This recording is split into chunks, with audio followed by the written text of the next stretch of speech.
Welcome to the semi-finals of Voice Personality Hunt 2022.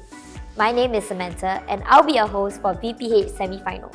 After rounds of intense judging, we're down to our remaining 12 contestants who are being split into 3 teams, each led by our veteran mentors from our artist management team. The 3 mentor teams are Team Rubab, Team Divya, and Team Jaslyn. The task for semi-finals will be for our contestants to work in pairs and interview our guest speaker from the following 3 categories: melodious conversations with upcoming musical artists, the sound of stars for content creators, as well as Mellow Mealtime for all our foodies out there. However, there's a twist. Our guest speakers will be throwing curveballs at our contestants during the interview segments. To form our judging panel, we have invited esteemed judges from the media industry to decide who moves on to the grand finals. Let's introduce our judges. Hello, I'm Muna Bagarib. I'm an actress, host, and content creator. Hi, I'm PETRINA. I'm a voice and accents coach.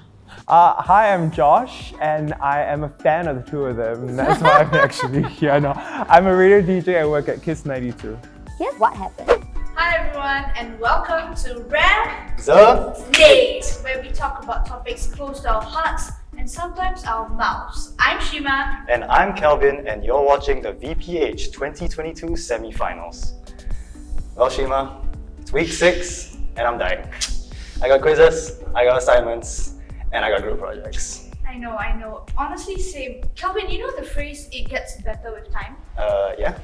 Nonsense. It does not. I'm already year 2 and I'm still juggling everything right now. Sometimes I don't even have time to makan. Boy, I think our guest would have something to say about that one. That's right. Today we have a very, very special guest with us. Wendy. She is an Insta foodie, one of the OGs with over 60,000 followers. Wendy is deeply passionate about food, as you can see from her mouth-watering Insta posts. Without further ado, let us welcome Wendy herself. Woo! Thanks, guys. Hi Wendy. Hello. How are you doing on this fine day in our lovely school? Lovely. I've never been to SMU, so it's been really fun to come and see. That's great. Okay, Wendy, so we've been kind of like looking through your Instagram, do a bit of research, and we've seen you have like a whole host of posts. So we're kind of wondering so how did this Wendy's brand kind of come about? Maybe all those years ago, did you have like some strike of inspiration or something? Well, I just love eating, so I wanted to share that with my audience. So I actually started my brand in Sydney and then expanded to Melbourne and really developed my brand there, and then now Singapore. And yeah, it's basically born out of my love for food and people. We can definitely relate to the love for food. Anytime food is the go-to topic. Yeah. So Wendy, we've seen your Instagram posts and you've tried a lot of food, drinks, everything in between. We are wondering if there is any food that really is unforgettable for you. Oh, that's hard. I've actually eaten like a lot of really good food, but I think what comes to mind is in Singapore. I think I really like this place in Geylang, so at Law 9. Wow. I don't know if you know, the beef kway teow. Oh my gosh, Beef it kway is teow? so good. Oh my goodness, I Yeah. don't think I've ever tried that. I have to try it. I've been to Geylang, but I don't think I've seen the beef kway teow. Yeah, it's really good. Like the sauce is like nice and thick, and then like the wok hei is just like on point. Oh my goodness, Yeah. okay. I haven't tried kway teow in a while, so I really should get to that. So Wendy, on top of being like a food blogger, we've noticed that you're also like a dentist, a fitness enthusiast, and I'm just a lowly student, and I'm already like really struggling for my life here. So I was kind of like wondering, how do you juggle all these hats, I want to say? Because I need some tips and tricks. Oh, actually, it's not easy. It's like a lot going on, and I think over time I've just had to learn how to prioritize. So even now, I can't post as much as I did before, I guess, because with dentistry and everything. So yeah, have to just learn to balance. Everything Time that's management. on it. Yeah. That is something that us students struggle with. So I cannot imagine how it is for you, right? And just thinking about it when we go to the working world as well. And Wendy, we were also wondering, like, you're doing so many things. Is there something that like your audience does not know about, like a secret hobby, something like that? secret hobby. Or something you just enjoy doing in your free time, if there's any. I think I need more time to think about that. How about you guys? Do you have secret hobbies? Secret hobbies, I relate to you. I probably also need more time, but secret hobby would probably be like getting my own Instagram and making my own food. Won't be competing with you, just a little small little account for myself. Trying lots of food, especially because halal food is not as widely available everywhere. Yeah, and also on that note, for halal food, right, Wendy, do you have any halal food sort of that come to mind? Just for the audiences to know some of your favorite ones. Just thinking. What's your favorite halal restaurant? My While I'm favorite thinking. halal restaurant is just the one under my block. It's Oh. a 24-hour prata shop. Yeah. Oh, what's it called? It's called Don Basha. Oh, Don Basha restaurant. Have haven't you tried heard that. It's, Yeah. It's really good. Do you like prata? Yes, I do. So I have to try this. I've had a bad run-in with a Muslim food recently, or halal Oh. food recently, so I think I might hold back on the halal food for a while. Yeah. What happened? I got a food poisoning from a butter chicken, Oh. so it was pretty bad, but I'm down for very many other things. Oh no. Hopefully you get a better second experience after But that. after that butter Yeah. chicken, my mom made me a lot of my comfort food porridge. So I was wondering, as a food blogger yourself, do you have any kind of comfort foods that you eat on maybe a rainy day, that kind of thing? Comfort foods. McDonald's. McDonald's. Yeah, actually last night I tried the pulut hitam pie and it's really nice. I really like that. And yeah, I just feel like comfort food like that never gets old, right? Yeah. The pulut hitam is a seasonal. It's a Yes. seasonal one, right? It's Yeah. new, yeah. You have to try it. How about the apple pie? How does it compare? I mean, apple pie is like a classic. It Yeah, never gets right, old. right. That's Yeah. true. I love the apple pie as well. I feel a bit guilty because I've never actually tried the apple pie. Yeah. Oh no. Same. I think it will change your life. You have to try it, yeah, Yeah, for it's sure. really good. And on that note, of fun quirky little food. Actually, Calvin and I had a question in mind. Okay. Okay, if you were a fortune cookie, what would the fortune say? I reckon it would say my best days are yet to come. So there's gonna be more exciting things on the way. Right. I think that's what it would say. That's a really great optimistic way of viewing the future, I guess, to say. I think I just feel really blessed. I've had so many opportunities through this platform, especially even this today. So I just think, yeah, definitely I'm anticipating there'll be amazing things to come as well. Right. Has there been ever any times where your career as a dentist and your life as an influencer has caused any kind of conflicts outside of just timings? Actually, it's the opposite. Actually, because now dentistry, right, I'm the head of an academy. And so part of that, I've actually been able to bring my influencing into that. So because I'm the face of the academy, I'm speaking in public and on videos and things. And so that has been a skill set that actually benefited in this job. So yeah, it's really worked out. Talk about the food as well. Right. Yeah. And because you mentioned that you started your brand in Australia, right? Yeah. Was there any difficulties transitioning from Australia to Singapore? You mean food-wise? Food-wise. Actually, not really. I really love Singaporean food, and I think the Asian food here is so good.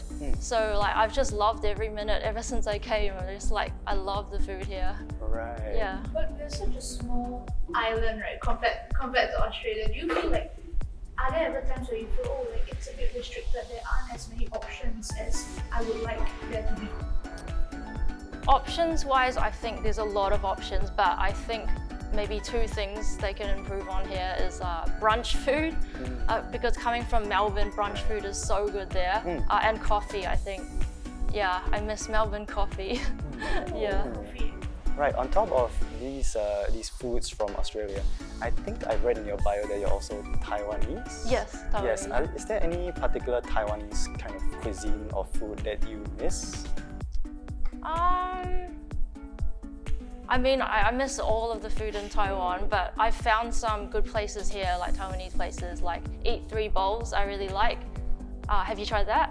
I think I am a one food kind of guy. I like my boiled chicken breast, unfortunately. That's all you eat? I gotta maintain my waistline, so Oh, yeah. wow. I don't have like many options either, or maybe I just haven't been going out to explore. So Yeah. following your account will really help because you actually list out like, oh, this is a halal eatery and all that. Super helpful for the audience. Oh, yeah. Yeah, that's amazing. And I love to talk about it too, yeah. All the places I eat. Okay, Wendy. So we are going to have a bit of another segment, I want to say, where we'll give you a couple of rapid fire questions. It's pretty simple. Yeah. So we'll just be asking you like maybe a series of questions. There'll be 2 choices. Yeah. And you can just pick these any of the choices. Okay. It's pretty simple. It's like boom, boom, Yeah, boom, just you're like, pretty instantaneous. Mm. There's like no need to think about anything. Just whatever comes to your mind. Sure. So are you ready? Always ready. Okay. Always So 3, 2, 1. Laksa or mee siam? Laksa, Chicken rice or nasi lemak? nasi lemak, Prata or murtabak? prata. Okay, I'm gonna take it a little bit slow. I would like to see Wendy's expansion of the answers a little bit, okay? Chili crab or black pepper crab?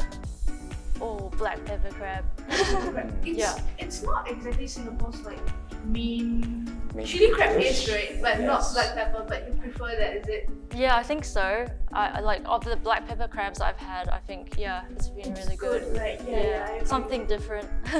Compared to I agree. Okay, next one. Sweet or savory food? Sweet. Wow, that is quite surprising as a dentist, I think. Yes. It I'm conflicts. sorry. Oh, I'm that's sorry. one thing that Yes. conflicts. That Yes. was one of the things I was Have thinking. you ever had to like tell a child like no more sweet food for you, honey? You're like because like has that I try not to say that, I guess. I think it's just a balance, like everyone can still eat sweet food, but just remember like to brush your teeth. That's what I Right. say, like, because I think you still have to enjoy life, right? Still Right, have so to enjoy food. Everything Yeah. in moderation, right? Yeah, just moderation. Alright, I have the last one. Eat in or take out? Eat in or take out. Like dine in or bring it back home? Oh, dine in. Dine in, right? Yeah. Yes. Okay, yes. Actually, that's true because you need the footage, like eating. Yeah. Like, yeah. No, but I just love like going out as well and having new experiences. So yeah, definitely dining in is more fun for me. So the atmosphere. was the pandemic really like a hit to the entire like eating out part of the food blogging life? Yes, it was actually. I had a lot of jobs where it was like having it at home, because I think a lot of restaurants, they couldn't have people in as well. Yeah, so that was a unique experience. We're so glad that everything is finally opening up. Yes. And you get to put up a lot more content. Yes. We just saw your post 4 days ago. House on the Moon, all Yeah, that. yeah. Yes, it was really it very looks nice. so great. Yeah. You have to try it. I would love to. It looks so good, like the gardens by the bay. Yeah, everything's just like really beautiful there. They do it really nice. Okay, with that, I think thank you so much, Wendy, for answering all our quick questions. No worries. And also giving us insightful thoughts about your experiences as a dentist, as an Insta foodie. And is it okay if all 3 of us do like your iconic hi fellow foodies, but like a bye version of it? Is that okay? Of course, what would you like to change it to? Like bye, just bye, fellow foodies? foodies. Yeah. Okay, let's do it. Let's keep it simple, yeah. Okay, let's So do it Yeah. together, is it? Just on 3? Yeah. Okay, 1, 2, 3. Bye, fellow foodies! It all began well. You began well. There was some nice energy going. Yeah. I feel like this is where, I don't know if you guys were actual foodies, but whether or not you are, I think you always have to come from your own space of experience. Meaning, even if you're in a category where you're not feeling 100% confident, right? Maybe you're really not a foodie, you just like eat to survive. Yeah. Right? How can you bring that in also into this moment of questioning? Because what if we're not kind of believing in our own questions and believing in coming forward with a question, what it will come across always with any kind of interview or guest is that you're just fawning, right? You're just kind of like, oh yeah, you're so eager to please your guest that you're so it's like, here's a question, but you no need to answer, so can I, then there's a little bit of this thing, so I think if you had planned questions, and clearly you have, like, go with it, right? Believe in it, like, go in and really ask it, as opposed to like, okay, we have some questions. I think the starting, it felt like a rapid fire. Yeah. And then the hosts contradicted each other, so it felt like it wasn't a team anymore. It's like, okay, but I want to slow it down. It's like, okay, but then now you kind of like killed it for what he was doing, and then you slow it down, but the questions I thought would be another level where it's a bit more intense, but it was still like sweet or savory. Yeah. It's like there was nothing to slow down there, you know? At the start, it just seemed like, they had something going. They were going to go with the laughing at ourselves kind of vibe. Don't take ourselves too seriously. And Shema, I love your comedic timing, and I wanted to see more of that because at the start, and it feels like at the start they sort of planned it out and they executed it so well. And I wish I saw more of that throughout the interview in order to bring the audience out. Yeah. I'll share one little tip on that, okay? So like when I do interviews, I always ask questions that I actually secretly wish someone would ask me. Like I wish someone would ask me. So I'm not gonna ask you, hi, what are your challenges? Because if you ask me, and you saw that I think in the previous one when they asked like, what are your challenges? They kind of froze that as well, and they could not answer it, right? So I'm very specific with my questions because I want someone to ask me that question. So any chance that it comes back to me or any chance I can relate, I'll be like, because I feel like da. So now there's stake in it, because I feel like I've always wanted. So that is also when I can get to know the two of you, you know? So I think that's a little tip that I will share. And that's all we have for you today. Who will make it to the finals? We shall see, as their journey is just beginning. Before we go, we would like to thank our sponsors, Action City, MGP, Self Photo Studios, Spin, K-Pop X Fitness, and Nebo. Follow us on our social media platform at SMUBE to receive the latest updates regarding VPH 2022. See you there!